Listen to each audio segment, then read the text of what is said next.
Guys எல்லோரும் எப்படி இருக்கீங்க? இன்றைக்கி நாங்கள் கடலை மிட்டாய் செய்கிறோம். அதனால் நாங்கள் ஃபஸ்ட்டு இது மாதிரி கல்லை எடுத்துக்கலாங்க. இது வேர்க்கடலைன்னு சொல்லுவாங்க. இது மாதிரி எடுத்துகிட்டு இது மாதிரி தொளிச்சு வச்சுக்கோங்க தனியாக. அதுக்கப்புறம் எங்கள் மம்மிக்கு தான் தெரியும், சும்மா நாங்கள் இந்த வீடியோ போடலான்னு சொல்லிவிட்டு இது மாதிரி நாங்கள் பிச்சு பிச்சு கொடுத்துருவோம் எங்கள் மம்மி டாடிக்கு. அவங்க தான் செய்வாங்க. இங்கே பாருங்கள் இந்த கல் எப்படி இருக்குன்னு. இது மாதிரி எடுத்துக்கோங்க. நெக்ஸ்ட் இதே பாருங்கள், நல்லாயிருக்கும். இந்த கல்லில் நம்ம நல்லா இந்த ஒயிட் கலரில் இந்த மாதிரி இருக்கு இல்லைங்க, அதை நல்லா எடுத்துக்கணும். எடுத்து போட்டால் தான் நல்லா இருக்கும். ஓகே, நெக்ஸ்ட் வீடியோ சொல்கிறேன். பாய் பாய். இப்போ இங்கே பாருங்கள், இதுதான் என் தம்பி உங்களுக்கு காட்டணும்னு ஆசையாக இருந்தால் அவன் பண்ணுறதை பாருங்கள் எப்படி பண்ணுறான்னு. இது நல்லா இது மாதிரி பண்ணணும். அதுக்கப்புறம் தான் இப்படி கிடைக்கும். ஊதணும். இங்கே பாருங்கள் எப்படி ஊதுறான்னு, இதே மாதிரி தான் ஊதணும். ஓகே வாங்க.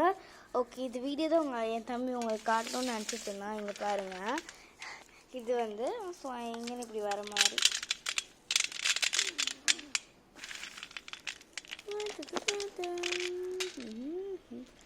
ஓகே காய்ஸ், நெக்ஸ்ட் வீடியோஸில் பார்க்கலாம். டாடா.